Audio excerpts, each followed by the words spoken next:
Do you like billiards? I love billiards. Okay, that's a lie. I like billiards about as much as the average person who's gone to college or is an old man, because I think it makes me look cool and worldly when I play it. I think that most people are captivated just as much by the aesthetic of billiards as they are by the actual gameplay of billiards. There's something about playing this game in a dingy, half-lit room with music and conversation in the background, which just feels right. Feels very cool and worldly, I guess. Which brings me to the topic of today's video. Q Room is a game by Core Sprout Games for the Big Mode 2026 Game Jam. And normally for a video I play the game to record all the footage and then I stop once I've collected enough footage. But genuinely, I've gone back to play this game like 5 times since I finished getting the gameplay footage for the game. It's genuinely that good, and the devs have set it up to be wishlisted on Steam, so I really do encourage you to go and play this one. And also wishlisted on Steam to show the creators some love, because I can't overstate how much I actually really love this game. At its core, this is just a standard billiard style game. It's single player rather than a 1v1 that you'd usually find in these kinds of games, so your goal is to pot all 15 balls rather than 8 specific balls.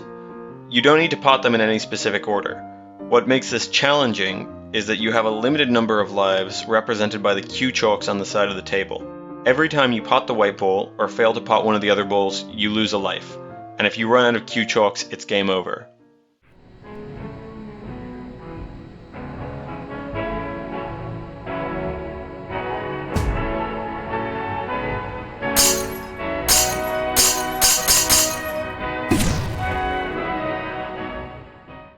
Before the first round, and then every time you complete a round, you are taken to a shop to buy balls with special effects and extra Q chalks. And that's the basic premise of the game. But what makes the game really engaging is the layers of gameplay they place over this framework. You start out with 10 of the currency, which I'll just refer to as C. I believe it stands for cents or coins. You don't get any of this from completing rounds. Rather, the balls that you buy will award C every time that you pot them. These balls are recurring once you purchase them, so even if a ball awards less than it costs, the net income of the ball you purchase will compound over time. Your score is tracked as your total C, meaning that the higher that a ball pays out, the more score you will accrue from it over the various rounds. It's also worth noting that your lives don't reset or replenish on their own between rounds, meaning that if you end a round on only a few Q chalks, you won't be able to afford to make mistakes. As I mentioned before, some of the balls have special effects which can either help or hinder you. The big ball and small ball are pretty simple, as they just change the size of the ball and have no inherent effect on how the ball behaves. Life gain and loss means that you either gain a Q chalk when you pot that ball or lose one in the case of life loss. Bounce gives the ball greater velocity when it's hit by the cue ball. Shockwave and suction either pull in the surrounding balls or push them away whenever they are pot. Earthquake shakes the table when it is pot. Bumper spawns an obstacle when it is hit that is only removed once the ball with the bumper modifier is hit again. And lastly, bomb spawns a bomb, where the ball was when the cue ball hits it. It's also worth noting that there can be greater or less than signs packaged with these abilities, meaning that their effects will only occur when they are potted before or after a certain number of balls have already been potted that round.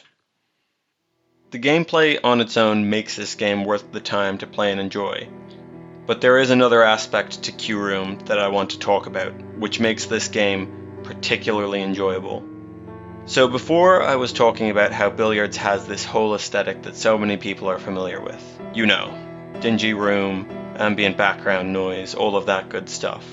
What this game does particularly well is take those familiar elements and twist them to create this sense of discomfort and dread within the player. You have the ability to look around the room when you're at the table. You can use this to line up shots, but if you look around, you begin to realize something.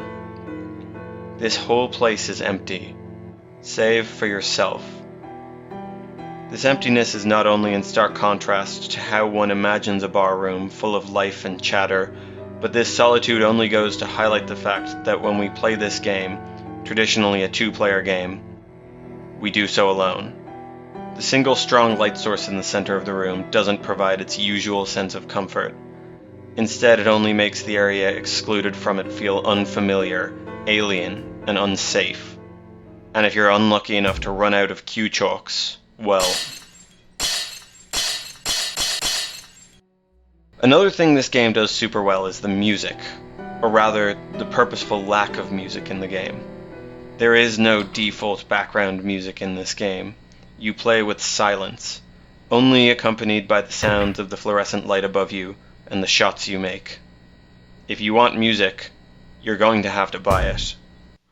To my knowledge, this doesn't serve any kind of gameplay purpose, but I found myself on several occasions purchasing it, if only to have something to fill up the sea of silence. I've seen the option in other games to unlock music, and I have seen the option in other games to purchase music in-game, but I've never seen a game use this concept and make me consider using such a valuable resource for the sake of emotional relief. And that, to me, is very special.